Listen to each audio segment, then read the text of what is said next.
Good evening and welcome to Monday Night Golf Night. This is our Easter special. What a way to start. I'm going to do it. We've got a cream egg. You've got to let me know in the questions, how do you eat yours? We are slightly old school, so we're going to ask the questions. Not marketing or anything like that, just a bit of fun. Tell me though, how do you eat your cream egg? I'm not going to lie, I'm being polite. Normally it goes in one.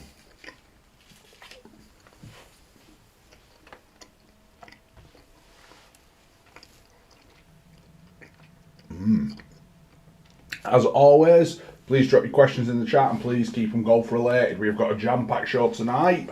And as always, we love the interaction. We love to talk to you, the viewer, get your feelings, get your points. We've got quite a few things to discuss tonight, so I'm hoping we get quite a few viewers and we can get a really good debate and discussion going. I'm going to start this week. Had another one last week. We had Paul and his boys down in Murcia. This week I got one in the other group chat I'm in. Of John and the lads went to Alicante. They had a nice week. I believe it's a fantastic course. I've had quite a few lads in the group chat commenting, great track, brilliant, you really enjoy it. They said the weather's brilliant. Unlike what we've had, it's been very wet. But I am excited because the clocks have changed. Summertime is here. Late night golf, early morning golf, golf. Let's enjoy it. Let's make this the year to behold. And of course, let us know in your comments what your goals are for this year or what you want to do. Please, let me know. Been a bit of a crazy week, I feel, this week. Obviously, I got that start of the week. Then I got this the other night on social media. Again, I raised this before Christmas. Apparently, the green staff left around 3:30, 4 o'clock, and by 6 o'clock, this had happened. I've got various pictures. What mindless morons have we got? You know, we're so close to the start of the season, I know we'll go and wreck a green, and it's not just a little bit of damage, it's lots, you know, that's pretty much wiped out a full green. I don't get it, I really don't get it, and I hope that clubs start to clamp down on this. Anybody caught, throw the book at them, push for every single penalty you can get, because it's just disgusting now. People are paying a lot of money to keep courses open, keep it in good nick. You know, we've had a really horrific sort of autumn and winter. We're all excited, and for morons to go and do that, it just really grates on me. It really does. Like I say, I'm a big believer, throw the book at them, get pushed for every single charge you can get. It's the only way I think you're going to stop it, and I'd also get them to pay for the damage, because looking at the state of that green, that's a good few £1,000s worth of damage, if not more. If you are a greenkeeper and you could tell me, please let me know the exact price of what we're talking there.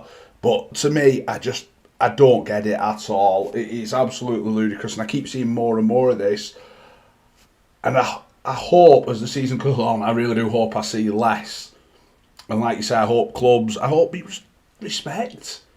I don't get what you get out of doing that, hacking that up, riding your dirt bike over it, riding your remote control cars over it, just riding your bikes.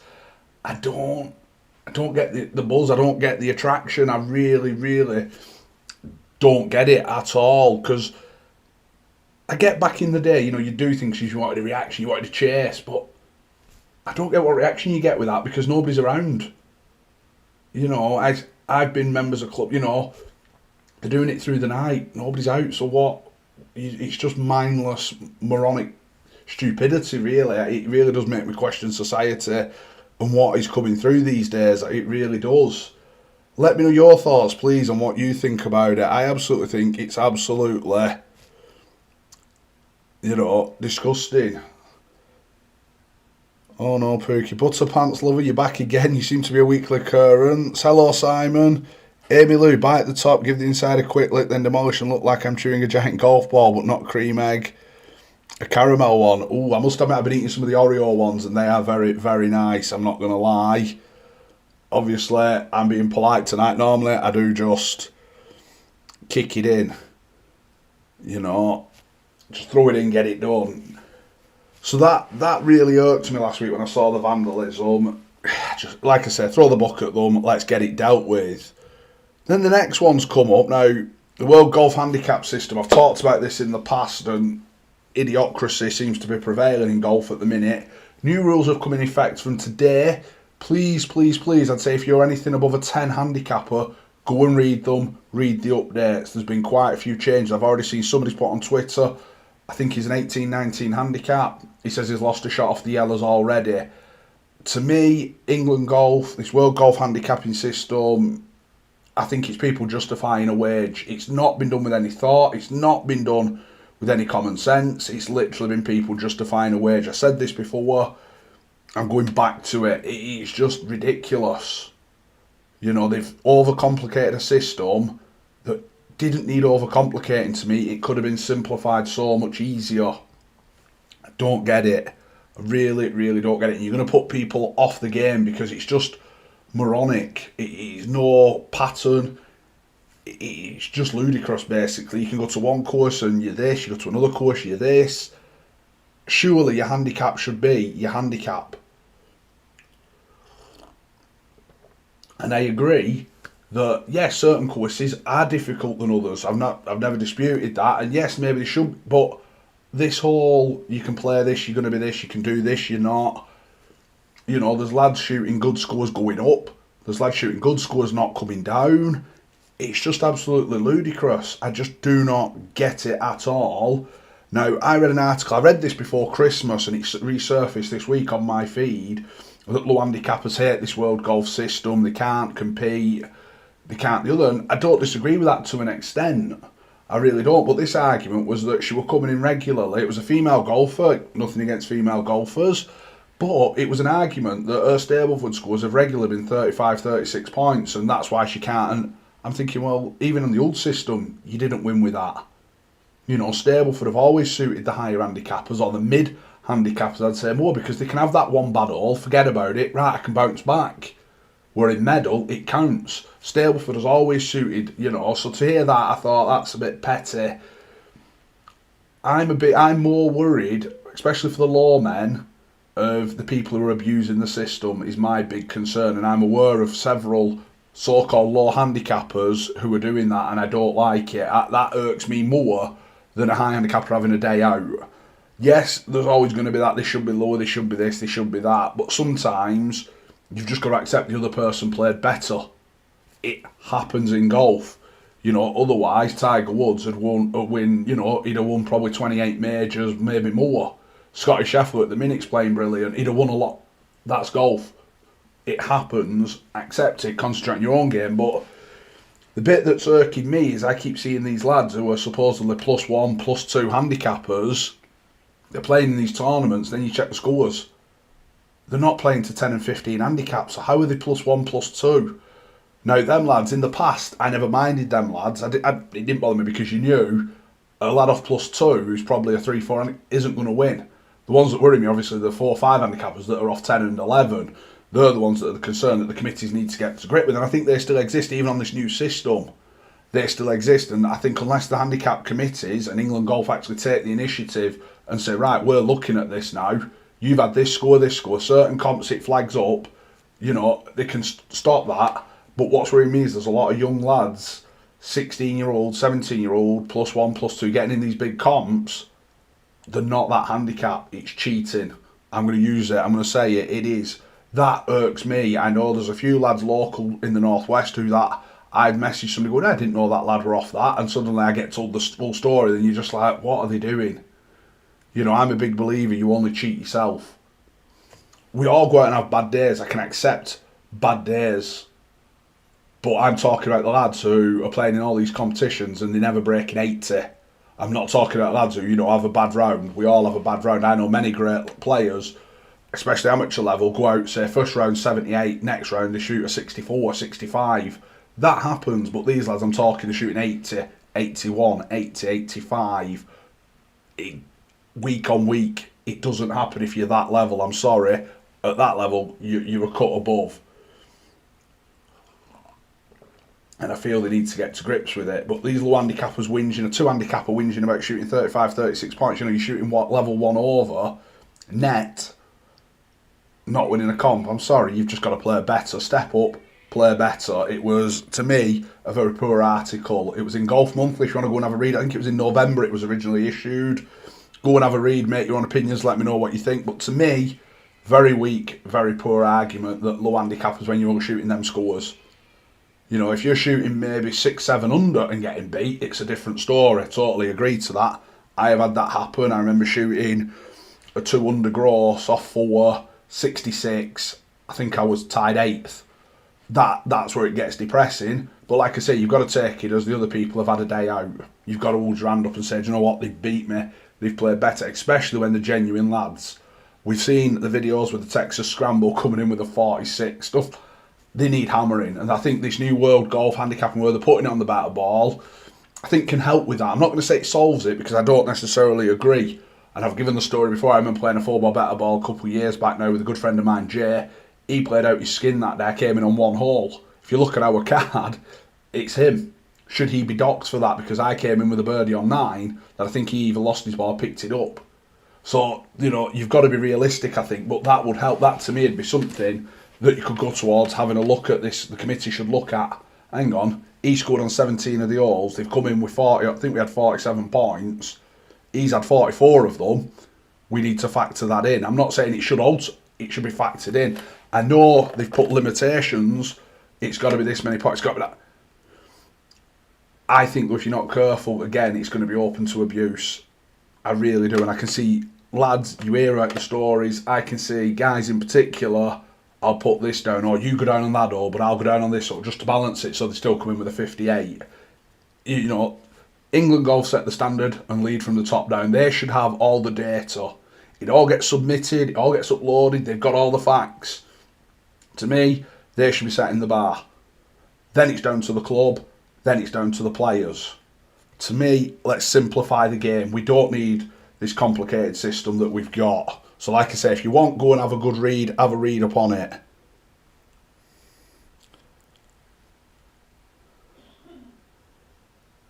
Okay, Amy Womp. I don't know what that means.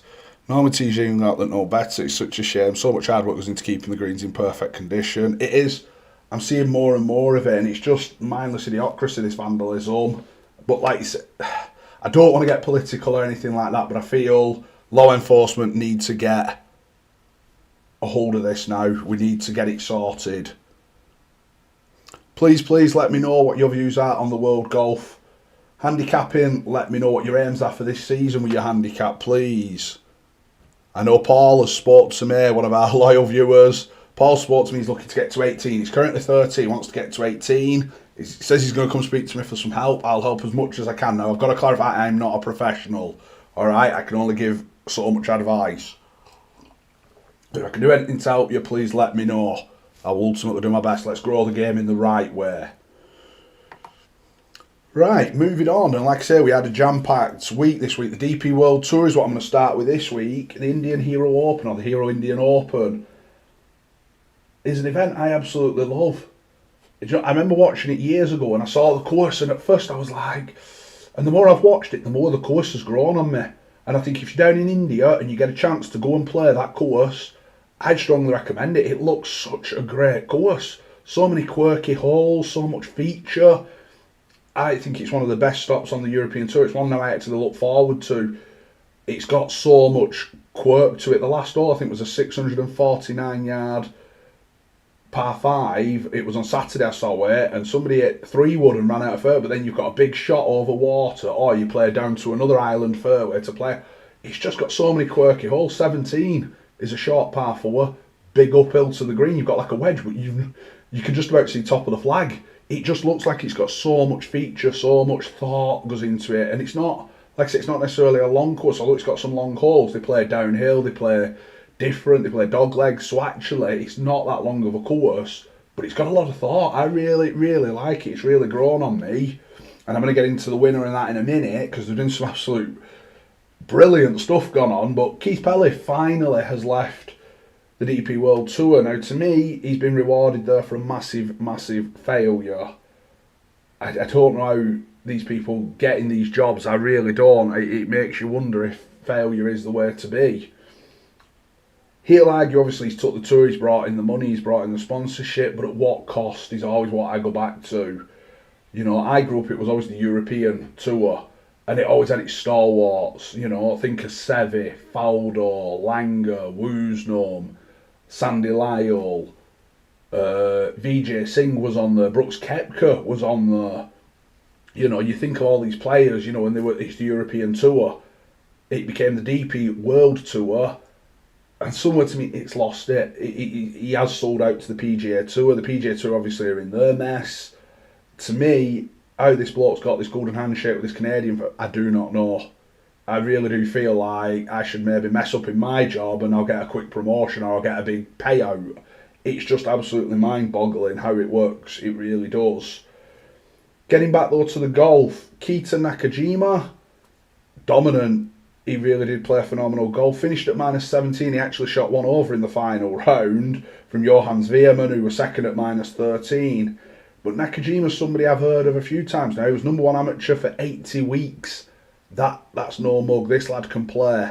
I think you're going to see a lot more of this lad. I like, though, the fact that he's 23 years old. He looked about 33, but he looked so casual. He never looked flustered. He ate in his shorts. He played some absolutely phenomenal golf. You know, and he thoroughly deserved his win. I definitely think he's one to watch out for. I think he could have a great season, get that PGA Tour card. I think he's one you could see, and I wouldn't be surprised if Liv don't start to have a look at him. I really don't. I think Liv could be having a look at him. But this is what got me from this weekend. Now I've got it here. Sebastian Soderberg, what an opening round that was.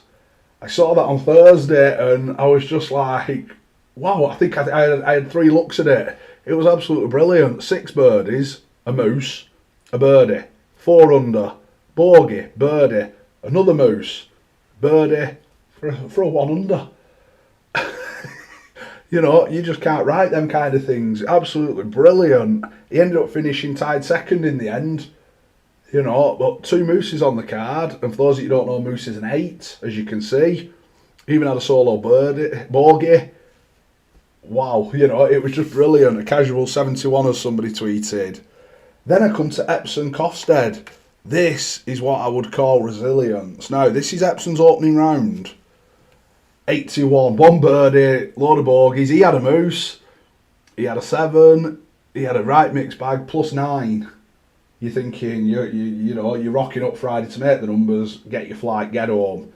Some, you know, fair play though. Epsom didn't do that. Instead, he went out, boom, shot a course record 62 on Friday. That is resilience. Look at that for the difference. That is absolutely brilliant, you know, and he deserves massive credit for that. That is a round of golf. I'm going to take my hat off to that because that is unbelievable. You know, you probably, Thursday night, he's probably standing there thinking, what am I doing? To then go out and do that Friday. Wow. Now, it may be he thought the pressure's off. I can just go out. He free will got in the zone. But that shows he's got a lot of talent. He's somebody clearly who can play this game because that is unbelievable, you know. I think if I'd have shot 81 +9, I mean, I don't think I'd have that attitude. I'm going out there shooting a 10 under. And I don't think I would. I'd probably finish 10 over, knowing my luck. But that is absolutely brilliant and massive respect to Epsom for that.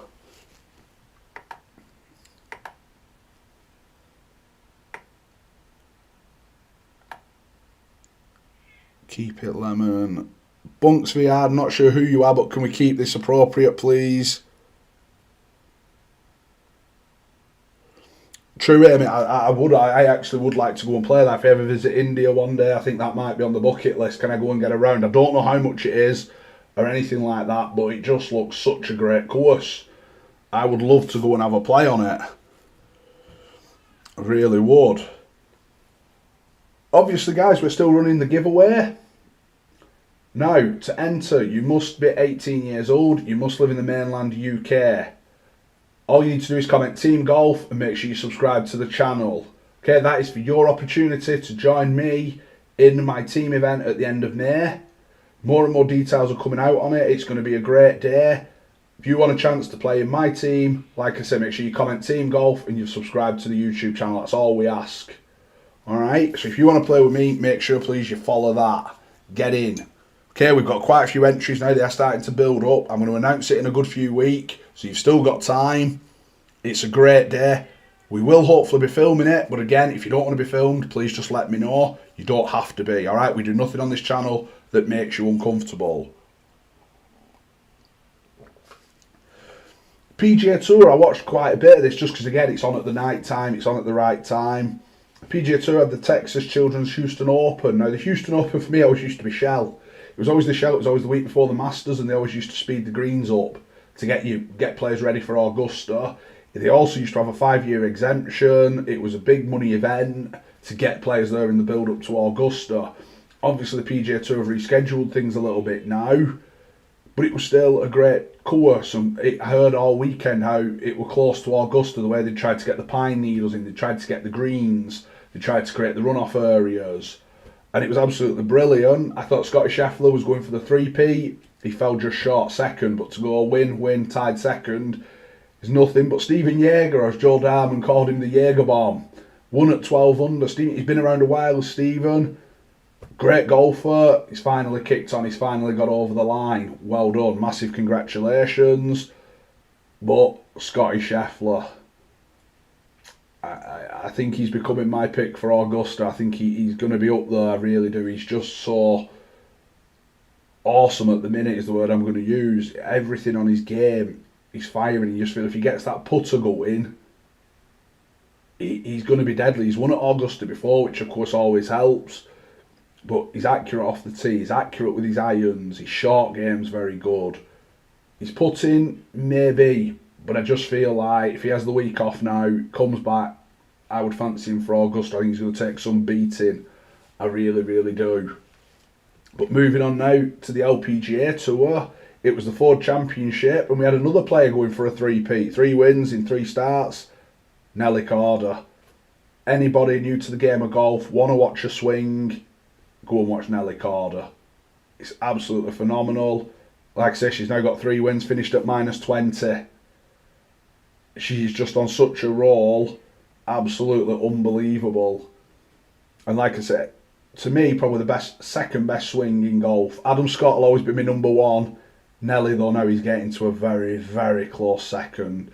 Tempo, technique, everything about it.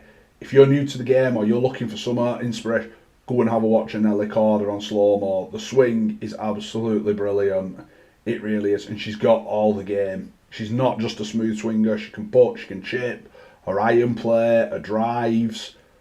She's another one. She sort of feel like she's gone up a gear now. She's always been a great player. I feel like she's just gone to that next level, and that's why she's on 3 from 3.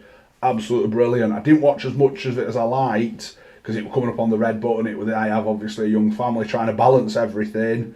But what I did see, she was putting herself in that position again, and she did charge. Absolutely phenomenal.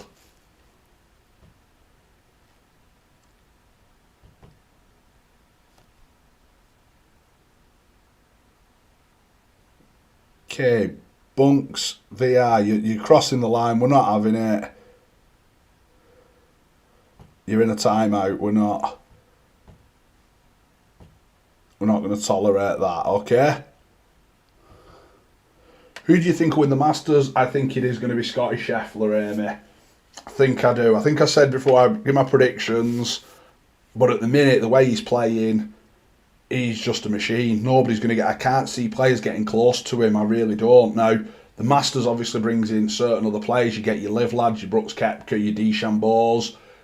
I just think he's so steady and nothing seems to faze him at the minute. That I think he is going to go to a different level. I do. I can see him getting a second green jacket. Now, the PGA Champions. I only saw snippets of this. The Gallery Classic. And I only twigged this a day or two after. It was at Mission Hills. Which obviously, Poppy's Pond used to hold the LPGA Major. Now, it changed its name a few times. It was there though for 50 years. And the ladies described it as their major, their Masters. Because it had at the same venue, it had built it up, and the winner always had to jump in the pond. It was a great crack.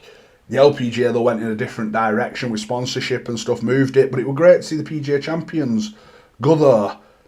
Again, Retief Goosen, WS Open when it came out victorious, had a great win, won at -13. I was more impressed though, I was more keeping my eye out for Twitter star Greg Chalmers, the Greggy. If you've never seen the Greggy, Have a look on Twitter. He's absolutely brilliant.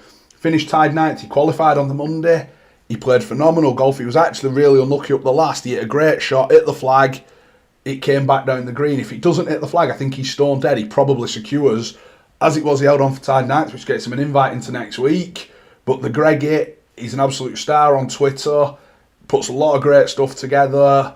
I was thrilled for him. Really, really impressed. Did absolutely brilliant. But hats off for Retief Goosen. Like I said, US Open winner. You don't lose it. He got the win. How many green jackets do you think Scheffler will win?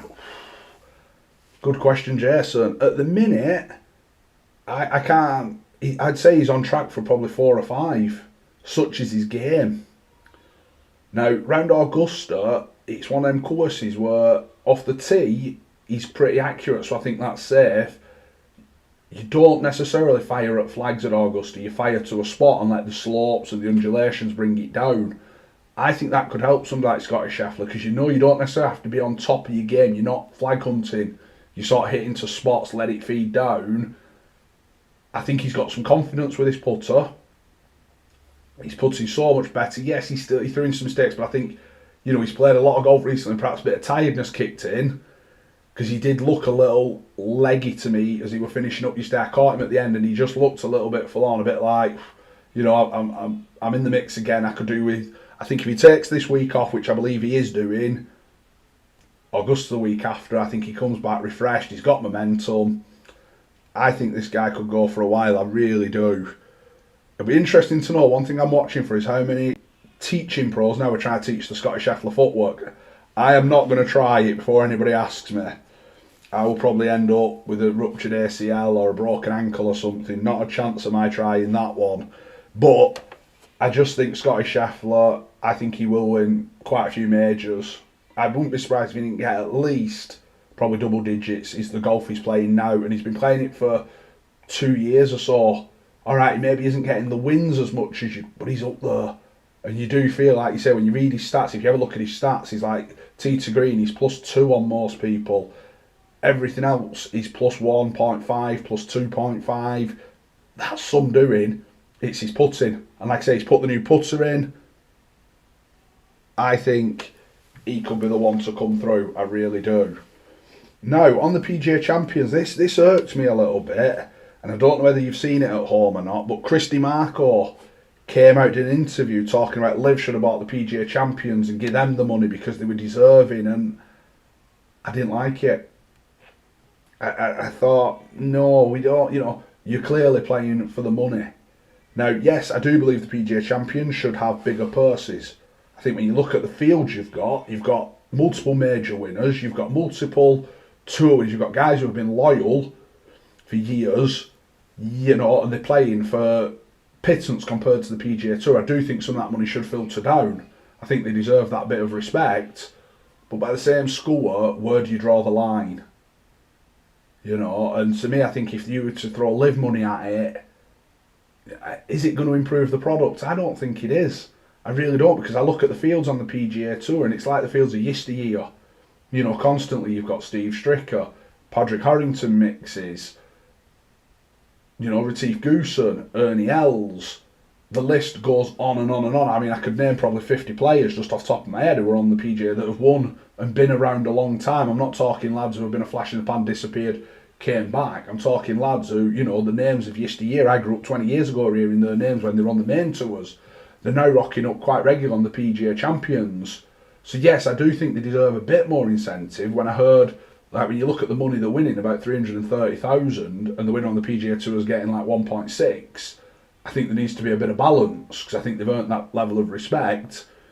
But then to throw live money at and say, oh, it's 4 million, you're playing for the money. But would it improve the product? I don't personally believe it would.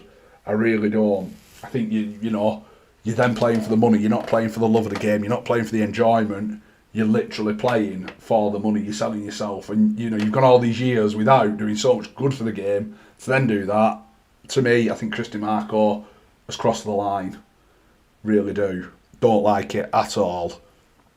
You're back, Stephen, I believe. I have seen some of the pictures on Instagram. You look like you had a lovely time. Shame you didn't take your clubs. I can't believe you did that.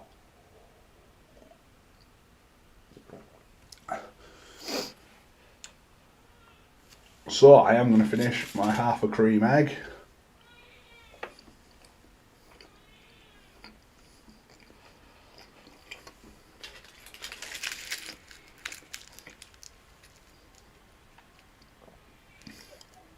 Obviously, let me know who you think's going to win the Masters. Be interesting to see what people think.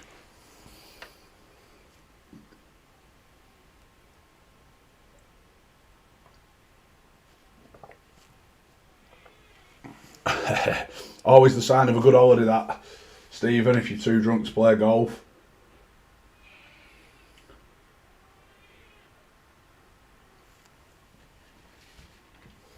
As I say, we're still running our giveaway, so if you've not already entered, make sure you enter, comment Team Golf, make sure you subscribe to the channel, and then make sure you're over 18 years of age, and that you're from the mainland UK, that is England, Scotland, Wales. Okay, you do that, you can enter the comp to play my team at the end of May. I will be letting more details now. I'm going to start to drip feed a little bit more detail, so make sure you get your name in the hat for that. Obviously, if you can't make it, but you can enter for somebody else, I don't have a problem with that. We'll just clarify that nearer the time. And if you don't want to be on camera, please let us know. Okay, we're not going to make anybody uncomfortable here at Tall Golf. How much do you think you've spent on golf balls all time? Ooh. That is a really good question, that is. I need to have a think. The big one for me, I'd say, on golf balls is generally when you play golf, you sort of win money in the pro shop, and then I've always used that on golf balls. Or recently, like my father-in-law's a non-golfer, and he's like, "What do I get you? Just get me a dozen balls." So I've probably not actually spent that much, but if you were to total up what has actually been spent, ooh, I bet we're getting close to probably a few thousand now. The amount of years I've been playing to the price, yeah, I bet we're getting into a few £1,000. The disappointing bit is when you lose it early on. That's the upsetting part. Hard to look past Scheffler for the Masters. The big question is, can he Grand Slam? I think he's got the game. I really do. I think Scotty Scheffler's got the game to Grand Slam. But like I say, you've got to factor in the live lads. I think some people miss the live lads, like Brooks Koepka's already won 5 majors in the so-called Rory McIlroy era. Rory's, not won now in coming up 10 years. But would you rule Rory out? He's already second favourite for the Masters this year. And you're thinking, God, he hasn't won a major, but that's the quality. So he is up against some high-quality players. The way he's playing, I think, yes, he could win the Grand Slam. I think he'll definitely, like I say, I can't see not getting double-digit majors. He's such of the game. But then you've also got to factor in, you've got your players like DJ, who sort of go about. But when they get in that sniff, that contention, they go up a level and it becomes a different game. And I think it'd be really, really interesting to see how Scotty Scheffler plays when the bigger guns are with him, when you've got the full field. And I'm not being disrespectful to him because obviously he stepped up and won. But as we know, there are quite a few good lads on live, or bigger players on live, that obviously you've got to compete against. And of course you've got the great Tiger Woods to come back. I think Tiger will be back. Even, I'm going to throw it out that Phil Mickelson, he still puts it out, he still competes. He won the PGA Championship at 50. Unheard of, really, go back 10, 15 years ago, that was unheard of. Now, I don't see a reason why Phil couldn't win another 2 majors. He's got the game. So, people, there's quite a high quality field at the minute, some really good players. Not much, because I don't lose them. I won't mind having a few thousands.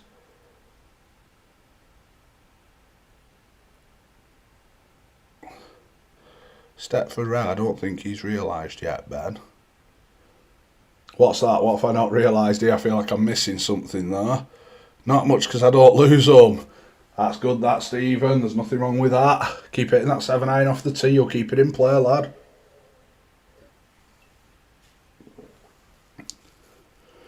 It's when you start chasing it, Stephen, that you get giddy.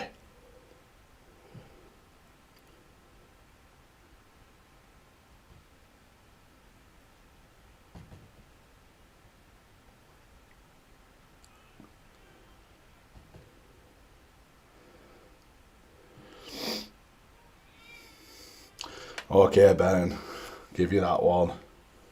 No, it doesn't. Okay.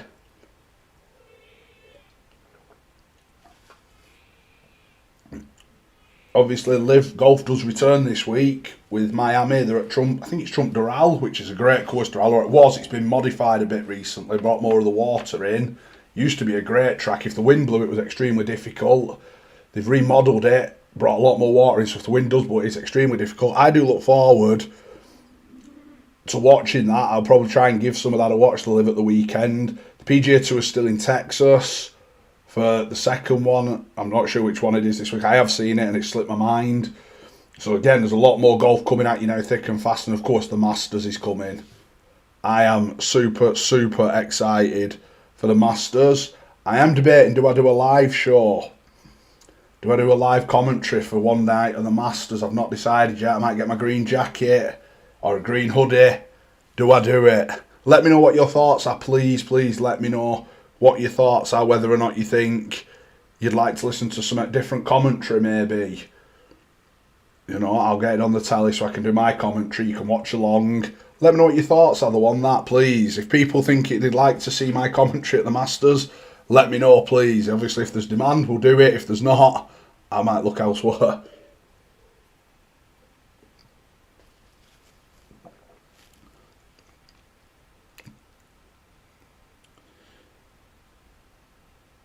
Do it. Thanks, Butterpants Lover. I might do that.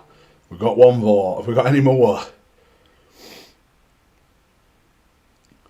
we got any more questions? Please let me know if you've got any more questions coming in. And as always, I'll be heading over to TikTok once I've finished here to do our Monday Night Golf Night Extra. I'll be going live on TikTok very soon. So obviously, if you want to join us over there to ask any more questions, feel free. Thank you, Amy. We are slowly but surely building. Hopefully we can pick up some more. And if you've not already, get your grandma, your granddads, your aunties, your uncles, your dogs, your fish. Get them all subscribed. Come on. Let's grow the Tall Golf Media Network. Let's get us bigger and better. I have got some exciting content. I'm trying to get things finalised. I think you're going to really, really enjoy what we've got coming for you over the next year. Now the weather's changed, like I say, I'm super excited. I'm looking to get out, get filming. I was hoping to get out either today or tomorrow, but I think the weather's put paid to that. But I'm hoping to get out, get some content now on the course. We're not going to be in the studio anymore. We're going to only have course content. I hope you're going to enjoy it. I'm really excited. I think we've got some great things lined up. Make sure you subscribe to keep up to date, please. Right, if you've got any more questions, I'm going to give you one more minute or so. Get your questions in. If not, I'm then going to head over to TikTok for the Monday Night Golf Night Extra.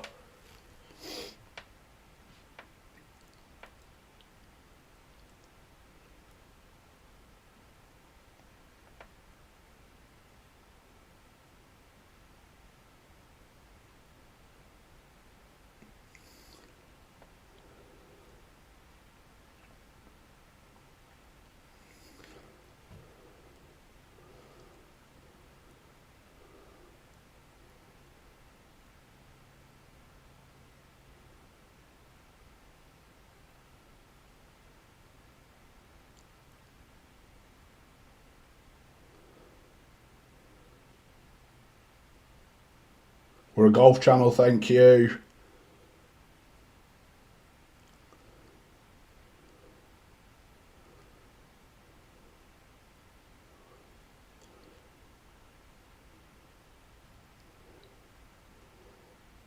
Okay, my lovely viewers, I've been the Tall Golfer. Thank you so much for joining. Make sure you tune in next week for Monday Night Golf Night Live, back to our normal Easter special.